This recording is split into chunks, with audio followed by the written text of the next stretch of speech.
नमस्कार, मैं हूं आपके साथ मीमांसा मलिक। इस वक्त की बड़ी खबर आपको दे दें। जैश ए मोहम्मद के आतंकवादी ने राष्ट्रीय सुरक्षा सलाहकार अजीत डोवल के घर और ऑफिस की रेकी की है। जैश ए मोहम्मद के गिरफ्तार आतंकी हिदायत उल्लाह मलिक ने पूछताछ में खुलासा किया है। पता चला है कि मलिक ने डोवल के ऑफिस की रेकी की थी और उसका वीडियो भी बनाया था। मलिक ने दिल्ली के सरदार पटेल भवन और कुछ महत्वपूर्ण सरकारी भवनों की रेकी की थी। उसने ये भी जानकारी दी कि अपने पाकिस्तानी हैंडलर्स के कहने पर उसने ये रेकी की थी। ये खुलासा होने के बाद डोवल की सुरक्षा बढ़ा दी गई है। और जानकारी ले लेते हैं, हमारे सहयोगी मनीष शुक्ला इस वक्त हमारे साथ हैं। मनीष, बहुत ही गंभीर ये मामला, अगर अजीत डोवल के घर के ऑफिस की ये रेकी की गई, और क्या डिटेल्स हैं इस खबर पर? देखिए, 6 फरवरी को हिदायत नाम का एक टेररिस्ट अरेस्ट किया गया था जम्मू कश्मीर पुलिस की कार्रवाई में, और उससे पूछताछ में ये खुलासा हुआ है कि वो कुछ महीनों पहले वो दिल्ली आया था, जहां उसने बाकायदा अपने मोबाइल से वीडियो रिकॉर्डिंग की थी जो अजीत डोवल का जो ऑफिस है और इसके साथ जो उनका घर है। और इस जो रिकॉर्डिंग थी उसको उसने व्हाट्सएप के जरिए फॉरवर्ड किया था पाकिस्तान में, जो उसका हैंडलर था जिसका नाम डिम्पी है। और इसके साथ ही साथ पूछताछ में उसने बताया है कि पाकिस्तान की तरफ से लगातार ये इंस्ट्रक्शन दिए जा रहे हैं कि अजीत डोभाल जो राष्ट्रीय सुरक्षा सलाहकार हैं उनको टारगेट किया जाए, उन पर अटैक किया जाए। अगर आप देखें तो जो उरी में उरी हमला हुआ, उसके बाद भारत ने जो सर्जिकल स्ट्राइक किया, उसके बाद बालाकोट में सर्जिकल स्ट्राइक किया, सारा जो प्लानिंग है वो अजीत डोभाल की थी, क्योंकि उन्होंने पूरा कोऑर्डिनेट किया था। उन्होंने प्राइम मिनिस्टर के साथ बैठ करके स्ट्रेटजी बनाई थी, और पाकिस्तान को लगता है कि अजीत डोभाल उनके लिए काफी खतरा है।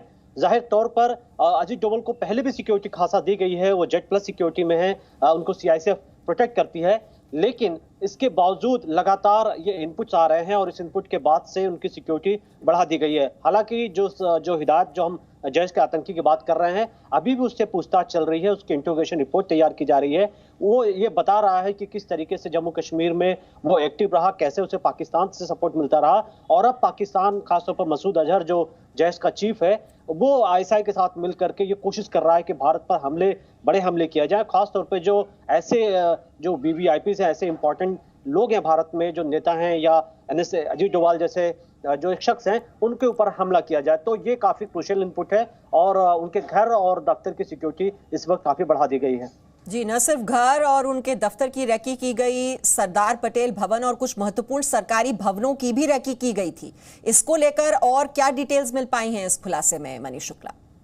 देखिए मीमांसा, सरदार पटेल जो भवन है वहीं पर अजीत डोभाल बैठते हैं। चूंकि कम लोगों को यह मालूम है, इसलिए कई जो उनके जगह हैं उसके बारे में ज्यादा जानकारी नहीं दी जाती है। लेकिन ये जो इनपुट्स है ये आतंकियों के पास पहुंचे कि अजीत डोभाल के कहाँ उनके दफ्तर हैं, वो पीएमओ में बैठते हैं, सरदार पटेल में बैठते हैं, और उनके लुटियंस जोन में उनके घर भी हैं। तो इन्हीं जगहों पर मेन जो जानकारी अब तक हिदायत से मिली है वो अजीत डोभाल की ही उसने रेकी की थी। लेकिन अब चूंकि पूछताछ चल रही है, हो सकता है कि और जो इस मामले में सिक्योरिटी से जुड़े सीनियर ऑफिसर्स हैं उनके ऊपर भी इस तरीके से हमले का प्लान किया गया हो। तो अभी इस वक्त चूंकि अभी 6 फरवरी के बाद से, इंट्रोगेशन के बाद से जानकारी मिली है, सिर्फ 2-3 दिन हुए हैं, लेकिन अब लगातार उसके इनपुट के बाद से असेसमेंट किया जा रहा है सिक्योरिटी का, लुटियंस जोन में जो भी ऐसे ऑफिशियल्स हैं उनकी सिक्योरिटी किस तरीके से बढ़ाई जाए, और पाकिस्तान के अंदर जो इसका हैंडलर है उसके बारे में और जानकारी इकट्ठी की जा रही है। क्योंकि अक्सर ऐसा देखा जाता है कि जैश जो आतंकी होते हैं वो जो उनके हैंडलर्स हैं कई लोगों को टास्क देते हैं, और हर जो उनके टीम में होता है उसको उतनी ही बातें बताई जाती हैं जो उसके लिए जितना जानना जरूरी हो, क्योंकि कई बार पकड़े जाने के बाद वो प्लान बी पे काम करते हैं। तो हो सकता है कि हिदायत की तरह और भी आतंकी हो। जी बिल्कुल, उसके और कौन साथी हैं जो यहाँ पर एक्टिव हो सकते हैं, और इनके टारगेट जोन में और कौन कौन लोग शामिल हैं, उनके बारे में जानकारी हासिल करना बहुत ही जरूरी है। और वैसे पूछताछ इस आतंकवादी से लगातार की जा रही है। और इस बीच एक और बड़ी खबर, जम्मू कश्मीर में सुरक्षा बलों को बड़ी कामयाबी मिली है। टीआरएफ आतंकी जहूर अहमद राठेर गिरफ्तार कर लिया गया है। जम्मू के सांबा से कल रात जहूर की गिरफ्तारी हुई। 3 बीजेपी नेताओं की हत्या का आरोपी है जहूर पर 2 पुलिसकर्मियों की हत्या का भी आरोप है। और रविंद्र रैना ने इसको लेकर क्या जानकारी दी है, आइए वो आपको सुना देते हैं। एक खूंखार पाकिस्तानी आतंकवादी जहूर अहमद, जो बहुत सारी आतंकी घटनाओं को अंजाम देने में कश्मीर घाटी के अंदर कामयाब रहा। जहूर अहमद राथर ये वो मास्टरमाइंड आतंकवादी है जिसने कश्मीर घाटी के कुलगाम में भारतीय जनता पार्टी के युवा कार्यकर्ताओं को निशाना बनाया था, जिसमें हमारे 3 कार्यकर्ता शहीद हुए थे। जहूर अहमद पाकिस्तान की खुफिया एजेंसी ISI और पाकिस्तान की सेना के इशारे पर कश्मीर घाटी में आतंकी घटनाओं को अंजाम देता था। और डिटेल्स ले लेते हैं। खालिद हुसैन इस वक्त हमारे साथ हैं। खालिद, बहुत ही खूंखार आतंकवादी जिस पर आरोप है कई बीजेपी कार्यकर्ता पुलिसकर्मियों की हत्या का, और शायद पहले सरेंडर भी कर चुका था, ये एक बार फिर से एक्टिव हो गया और एक बड़ी आतंकी साजिश को नाकाम करने में सुरक्षा बलों को ये कामयाबी मिली।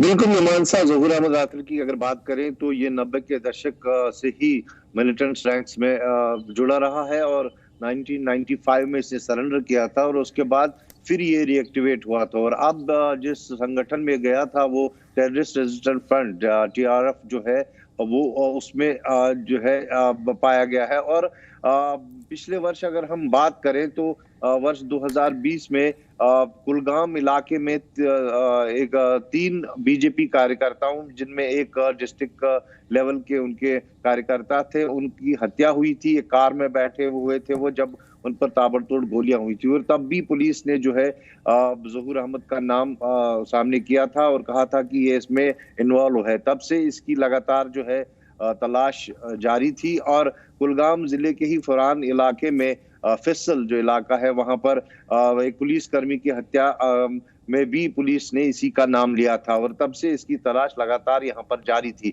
लेकिन अब जो हम पिछले कुछ महीनों से एक ट्रेंड देख रहे हैं कि जो मिलिटेंट रैंक्स में शामिल मिलिटेंट हैं उनको या तो जम्मू से जिंदा पकड़ा जा रहा है या फिर उनके साथ एनकाउंटर में उनको मारा जा रहा है। कहीं ना कहीं देखा जा रहा है कि TRF या फिर लश्कर मुस्तफा जो ऑफशूट है जैश मोहम्मद का और TRF जो ऑफशूट है लश्कर तैयबा का, वो जम्मू में पहुंचे हैं और जम्मू में सांबा में या 6 तारीख को जो हिदायतुल्लाह गिरफ्तार हुआ है वो भी जम्मू से ही गिरफ्तार हुआ है। और सांबा में किसी खास मकसद के साथ ये पहुंचा था जहां से गिरफ्तारी? देखिए सांबा एक इंटरनेशनल बॉर्डर है और वहां पर हमने पिछले कई महीनों से देखा है कि लगातार ड्रोन के जरिए जो है आर्म्स एंड एमुनिशन पाकिस्तान की तरफ से ड्रॉप हुए हैं और शायद ये अटकलें लगाई जा रही है, सुरक्षा बलों की तरफ से जानकारी मिल रही है कि ये भी किसी एमुनिशन खेप को वहां से रिसीव करने के लिए सांबा गया होगा, क्योंकि इंटरनेशनल बॉर्डर और खासकर नियंत्रण रेखा अगर हम कश्मीर की बात करें उसको पिछले कई सालों से बहुत सख्त किया गया है और जो एमुनिशन है उसको इन्फिल्ट्रेट करना बहुत मुश्किल हो रहा है मिलिटेंट्स के लिए। और वहीं जमीनी सतह पर जो पुलिस की रिपोर्ट है उसके मुताबिक मिलिटेंट्स के पास यहाँ पर हथियारों की बहुत ज्यादा कमी हुई है और अब ये सारे हथियार जो है ड्रोन के जरिए इंटरनेशनल बॉर्डर, चाहे आरसपुरा हो, सांबा हो या फिर पुंछ राजौरी के जो नियंत्रण रेखा वहां से एयर ड्रॉप होता है ड्रोन के जरिए और फिर यहाँ पर उनका जो स्लीपर सेल होता है या फिर कोई एक्टिव मिलिटेंट होता है वो उसको कलेक्ट करके कश्मीर की तरफ लाता है। ऐसे 2 बार जो है नेशनल हाईवे पर बड़े बड़े खेप पकड़े गए हैं हथियारों के, जिन्हें जम्मू से श्रीनगर ट्रांसपोर्ट किया जा रहा है। तो यही अटकलें लगाई जा रही कि जहूर अहमद राथर भी शायद जो है हथियारों की किसी खेप को वहां पर रिसीव करने गया होगा। आतंकी साजिश को नाकाम करने में सुरक्षा बलों को कामयाबी मिली है। TRF आतंकवादी जहूर अहमद को गिरफ्तार कर लिया गया है, जिस पर कई बीजेपी कार्यकर्ता और पुलिसकर्मियों की हत्या का आरोप लगा हुआ था। पहले सरेंडर कर दिया था, उसके बाद ये फिर से रिएक्टिवेट हो गया था। लश्कर का फ्रंट, द रेजिस्टेंस फ्रंट, आतंकवादी संगठन से जुड़ा हुआ। Presenting B News app available on Google Play and App Store. Download it now.